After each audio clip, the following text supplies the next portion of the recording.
Hello दोस्तों famous study point में एक बार फिर से आपका स्वागत है। Bihar DElEd entrance exam 2022 Bihar DElEd entrance exam 2022 की संयुक्त परीक्षा जो होने वाला है आपका सीबीटी एग्ज़ाम, उसी के हम लोग सामाजिक विज्ञान को डिस्कस करने वाले हैं। तो तैयार हो जाइए, चलिए शुरू करते हैं। यहाँ पे पहला क्वेश्चन आपको कह रहा है, निम्नलिखित में ताजे पानी की सबसे बड़ी झील लेक सुपीरियर, याद रखिए लेक सुपीरियर कहाँ स्थित है, आपको बताना है। संयुक्त राज्य अमेरिका, ब्राज़ील, फ्रांस, रूस। तो पहला ऑप्शन है यहाँ पे संयुक्त राज्य अमेरिका हो जाएगा आपका राइट आंसर। आपको जितना फास्ट किया जाएगा उतना ज़्यादा क्वेश्चन को हम लोग अटेम्प्ट कर पाएंगे। चलिए नेक्स्ट क्वेश्चन कह रहा है, निम्नलिखित में से हिंदुस्तानी शास्त्रीय वाद्य संगीत सुविख्यात थे, कौन थे? तो शोभना नारायण ऑप्शन है, पंडित जसराज थे, एम एस सुब्बलक्ष्मी थी, एम एस गोपाल कृष्णन थे। आपको बताना है इसमें से कौन से है जो सुविख्यात है हिंदुस्तानी शास्त्रीय वाद्य संगीत में। तो राइट आंसर की बात करते हैं तो एम एस सुब्बलक्ष्मी आपका राइट आंसर हो जाएगा, एम एस सुब्बलक्ष्मी। चलिए नेक्स्ट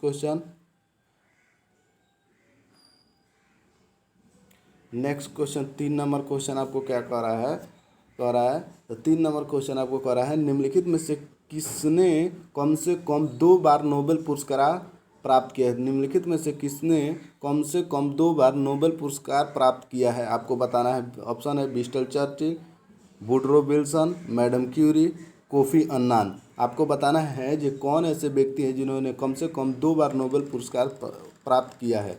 तो आपको राइट आंसर की बात करते हैं तो 3 नंबर का राइट आंसर आपका हो जाएगा, मैडम क्यूरी ने 2 बार नोबेल पुरस्कार प्राप्त की है। चलिए नेक्स्ट क्वेश्चन कह रहा है, सविनय अवज्ञा। 3 नंबर क्वेश्चन कह रहा है सविनय अवज्ञा आंदोलन में गांधी जी के बाद सत्याग्रह का नेतृत्व किसने किया था? तो उनके साथ देखिए यहाँ पे कह रहा है गांधी जी के बाद सत्याग्रह के नेतृत्व किसने किया था। तो देखिए यहाँ पे आपको हो जाएगा राइट आंसर, आपको बताना है। तो देखिए यहाँ पे बताना है, यहाँ पे चलिए एनी बेसेंट, मुतुलक्ष्मी, मुदुल्ला साराभाई और सरोजनी नायडू। तो राइट आंसर की बात कर लेते हैं तो आपको राइट आंसर हो जाएगा सरोजनी नायडू थी, जिन्होंने गांधी जी के सत्याग्रह का नेतृत्व किया था। गांधी जी के बाद सत्याग्रह का नेतृत्व किसने किया था कह रहा है, तो सरोजनी नायडू राइट आंसर हो जाएगा। चलिए नेक्स्ट क्वेश्चन 5 नंबर चलते हैं। तो देखिए यहाँ पे 5 नंबर राइट आंसर की बात करेंगे। चलिए भारतीय रंगमंच कह रहा है, भारतीय रंगमंच में यौनिका पर्दा का शुभारंभ किसने किया था? यौनिका पर्दा का शुभारंभ किसने किया था? शकों ने, यूनानियों ने, पार्थिवों ने, कुषाणों ने। यह एनसीईआरटी से हुबहू है, जो आपको 10th लेवल का पूछा जाएगा उसी सीरीज में है। तो आपको पूरा क्वेश्चन एक एक करके पढ़ के जाना है, जरूर डायरेक्ट आपके एग्जाम में पूछा जाएगा। भारतीय रंग में यौनिका पर्दा का शुभारंभ किसने किया था? तो आपको राइट आंसर की बात करते हैं तो 5 का सी हो जाए, यूनानियों ने भारतीय रंगमंच में यौनिका का शुभारंभ किया था। चलिए नेक्स्ट क्वेश्चन देख लेते हैं। 5 नंबर आपका क्वेश्चन क्या कह रहा है देख लेते हैं। तो चलिए 5 नंबर क्वेश्चन आपको कह रहा है, 57वां ज्ञानपीठ पुरस्कार 2022 निम्नलिखित में से किसे प्रदान किया गया? तो 57वां ज्ञानपीठ पुरस्कार कह रहा है आपको तो 7 का सितांशु यश चंद्र को। लेकिन ये करेंट अफेयर है, आपको नहीं पूछेगा, इसमें इंक्लूड कर दिया गया है लेकिन नहीं पूछेगा आई थिंक। चलिए नेक्स्ट क्वेश्चन की बात करते हैं। 7 नंबर क्वेश्चन आपको क्या कर रहा है, चलिए यहाँ पे कह रहा है 7 नंबर, भारतीय संविधान में संसद के दोनों सदनों की संयुक्त बैठक का प्रावधान किस देश के संविधान से लिया? कह रहा है भारतीय संविधान में संसद के दोनों सदनों की संयुक्त बैठक का प्रावधान किस देश से लिया गया? आपको बताएं, ऑस्ट्रेलिया, अमेरिका, कनाडा, ब्रिटेन। आपको बताना है कि किस संविधान से लिया गया है। तो राइट आंसर की बात कर लेते हैं तो ऑस्ट्रेलिया संविधान से लिया गया है। संसद के दोनों सदनों की जो संयुक्त बैठक प्रावधान है ऑस्ट्रेलिया के संविधान से लिया गया। नेक्स्ट क्वेश्चन 8 नंबर क्वेश्चन, अब चलिए आगे। भारत में उगाई जाने वाली अधिकतर कॉफ़ी की किस्म है? तो ओराल्ड, अरेबिक, कुंगसक, कैंट्स। तो इसमें से बताना है भारत में उगाई जाने वाली अधिकतर कॉफ़ी की किस्म है, कौन सी है? ओल्ड, चिक्स, अरेबिका और कुर्क्स और कैंट्स। तो कौन सी है आपको बताना है। तो राइट आंसर की बात कर लेते हैं तो 8 का हो जाएगा आपको option number C, arabica coffee है जो भारत में अधिकतर किस्म के उगाई जाने वाली है। नेक्स्ट क्वेश्चन 9 नंबर का होता है, किस योजना के अंतर्गत सरकार ने वह कृषि नीति बनाई जिससे हरित क्रांति को जन्म दिया गया? किस योजना के अंतर्गत सरकार ने वह कृषि नीति बनाई जिससे हरित क्रांति को जन्म दिया गया, बताना है आपको। ऑप्शन है छठी पंचवर्षीय योजना, चौथी पंचवर्षीय योजना, द्वितीय पंचवर्षीय योजना, तृतीय पंचवर्षीय योजना। तो देखिए 9 नंबर का ऑप्शन की बात करते हैं तो तृतीय पंचवर्षीय योजना हो जाएगा, जो होगा आपका कृषि नीति बनाई गई, हरित क्रांति को जन्म दिया गया। चलिए नेक्स्ट क्वेश्चन की बात कर लेते हैं। 9 तक हो गया, 10। चलिए यहाँ पे आइए। और अवमूल्यन का प्रमुख लक्ष्य होता है, अवमूल्यन का प्रमुख लक्ष्य बताना है। आयात को बढ़ावा देना, निर्यात को बढ़ावा देना, आयात एवं निर्यात दोनों को बढ़ावा देना, आयात एवं निर्यात दोनों को हतोत्साहित करना। आपको बताना है जो अवमूल्यन का प्रमुख लक्ष्य क्या होता है। तो इसका राइट आंसर हो गया निर्यात को बढ़ावा देना। हम अवमूल्यों का प्रमुख लक्ष्य होता है निर्यात को, अवमूल्यन का प्रमुख लक्ष्य होता है निर्यात को बढ़ावा देना। नेक्स्ट क्वेश्चन चलते हैं। चलिए 10 नंबर 11 नंबर पे आइए। 11 नंबर कह रहा है मुद्रास्फीति। देखिए कितना अच्छा क्वेश्चन है। अगर आपको वीडियो थोड़ा भी पसंद आ रहा है तो आप चैनल को सब्सक्राइब कीजिए, लाइक कर दीजिए अभी। यहाँ पे आइए, 11 नंबर ऊपर साइड में होगा। चलिए यहाँ पे कह रहा है संरचनात्मक बेरोजगारी का कारण क्या है। देखिए हूबहू आपको क्वेश्चन पूछा जाएगा, संरचनात्मक बेरोजगारी का कारण क्या है।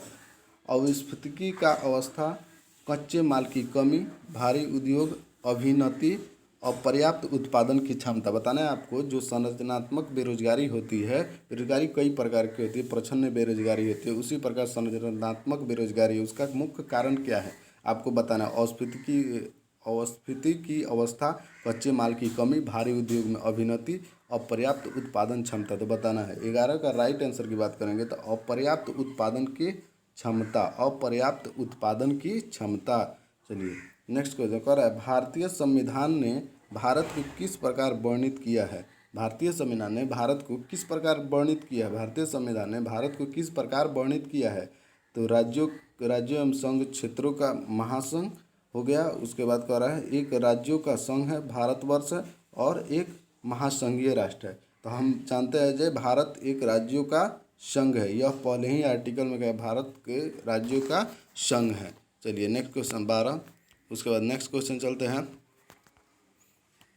13 में। ये कह रहा है 13 में क्या कह रहा है, देखिए कह रहा है लोकसभा द्वारा पारित धन विधेयक राज्यसभा द्वारा भी पारित मान लिया जाता है यदि उच्च सदन पर उस पर किस समय सीमा के कार्यकाल संपादन न कर सके। कह रहा है जी कि ये लोकसभा जो द्वारा धन विधेयक केवल लोकसभा में पारित किया जाता है, ध्यान रखिएगा। धन विधेयक को लोकसभा में पारित किया है। यह एक ऐसा बिल है जो आप राज्यसभा नहीं पारित करेगी तभी भी यह पारित अपने आप से हो जाएगी। तो कितने दिनों के बाद अपने आप से पारित होगी? 10 दिन, 14 दिन, 30 दिन, 40 दिन। तो देखिए इसका राइट आंसर है ऑप्शन नंबर 14 दिनों के बाद लोकसभा अगर जो धन विधेयक भेजती है तो राज्यसभा के द्वारा अगर पारित नहीं मान लिया जाता है, राज्यसभा द्वारा भी पारित मान लिया जाता है यदि उच्च सदन पर इस सीमा के कार्यकाल के संपादन कर रहा है, वहीं ये नहीं किया तब तो 14 दिन में कह रहा है। नेक्स्ट क्वेश्चन सरदार वल्लभ भाई पटेल की तुलना में निम्नलिखित में से की जाती है। सरदार वल्लभ भाई पटेल की तुलना किससे की जाती है? जोसेफ मेजनी, गैरिबाल्डी, कैबूर और बिस्मार्क के रूप में। तो आपको बताना है सरदार वल्लभ भाई पटेल की तुलना निम्नलिखित में से किससे की जाती है। तो आपको राइट आंसर की बात करते हैं तो बिस्मार्क के रूप में की जाती है। सरदार वल्लभ भाई पटेल की तुलना बिस्मार्क के रूप में की जाती है। राइट है। 15 नंबर क्वेश्चन का कर रहा है नेताजी इंडियाज इंडिपेंडेंस एवं ब्रिटिश आर्काइव्स पुस्तक के लेखक कौन है? Netaji India's independence and British archives पुस्तक के लेखक कौन है? डॉक्टर अभिजीत मुखर्जी, कल्याण कुमार डे, सोमेन मित्रा, निखित बनर्जी। आपको राइट आंसर बताना है तो 15 का राइट आंसर हो जाएगा ऑप्शन नंबर सी, कल्याण कुमार डे का बुक है Netaji India independence and British archives पुस्तक। ठीक है। 16 नंबर क्वेश्चन की बात कर लेते हैं कि किसी वस्तु, आगे बढ़ाते हैं। चलिए, किसी वस्तु कह रहा है किसी वस्तु की पूंजी तथा उत्पादन का अनुपात किसका माप है? उसकी प्रति इकाई उत्पादन की प्रति इकाई निविष्ट पूंजी की राशि। इकोनॉमिक्स का क्वेश्चन थोड़ा हार्ड होता है, मैनेज कीजिएगा। पूंजी का मूल्य ह्रास तथा उत्पादन की मात्रा का अनुपात, लगी हुई कार्यशील पूंजी का उत्पादन की मात्रा का अनुपात। इसमें राइट आंसर की बात करेंगे तो 16 का right answer option number B, यानी कि उत्पादन की प्रति इकाई में निविष्ट पूंजी की राशि। कहते हैं किसी वस्तु के पूंजी तथा उत्पादन का अनुपात क्या होता है? उत्पादन में प्रति इकाई निविष्ट पूंजी की राशि होती है। 17 नंबर क्वेश्चन क्या कह रहा है? कह रहा है मौलिक अधिकारों को लागू करने के लिए रीट जारी करता है। कौन जारी करता है? मौलिक अधिकारों को लागू करने के लिए रीट कौन जारी करता है? संसद द्वारा, राष्ट्रपति द्वारा, चुनाव आयोग द्वारा, उच्च न्यायालय द्वारा। तो राइट आंसर हो जाएगा आपको उच्च न्यायालय। रीट को कौन जारी करता है? उच्च न्यायालय जारी करता है। ठीक है, आगे बढ़ते हैं। 18 नंबर क्वेश्चन कर रहा है भारतीय अक्षय ऊर्जा दिवस या नवीकरणीय ऊर्जा दिवस के रूप में ऊर्जा दिवस प्रत्येक वर्ष किस तिथि को मनाया जाता है? तो राइट आंसर यहाँ पे पहले देखते हैं 13 अगस्त, 18 अगस्त, 16 अगस्त, 20 अगस्त। तो राइट आंसर की बात कर लेते हैं तो ऑप्शन नंबर डी हो जाएगा। 20 अगस्त को हम लोग भारतीय अक्षय ऊर्जा दिवस या नवीकरणीय ऊर्जा दिवस के रूप में मनाते हैं। नेक्स्ट क्वेश्चन 19-20 दोनों को देख लेते हैं। चलिए, यहाँ पे कह रहा है गांधी इन चंपारण पुस्तक के लेखक कौन है? गांधी इन चंपारण पुस्तक के लेखक कौन है?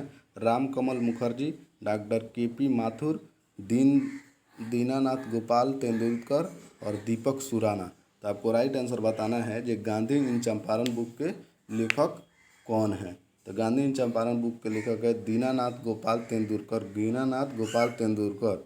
चलिए, नेक्स्ट क्वेश्चन बढ़ते हैं। पता निम्नलिखित में से किस देश में तकला मकान मरुस्थल है? निम्नलिखित में से किस देश में तकला मकान मरुस्थल स्थित है? मंगोलिया, तजाकिस्तान, चीन, कजाकिस्तान। राइट आंसर यहाँ पे बताना है आपको। तो राइट आंसर हो जाएगा ऑप्शन नंबर बी, चीन में। तकला मकान आपको चीन में पड़ता है मरुस्थल। नेक्स्ट क्वेश्चन, चलिए, यहाँ पे कह रहा है यहाँ पे 20 तक ही रहने देते हैं, आगे नेक्स्ट वाले पार्ट में करेंगे। आपको वीडियो अच्छा लगा है तो आप चैनल को सब्सक्राइब करें, लाइक करें और शेयर करना ना भूलें। चलिए, मिलते हैं नेक्स्ट वीडियो में, तब तक के लिए जय हिंद।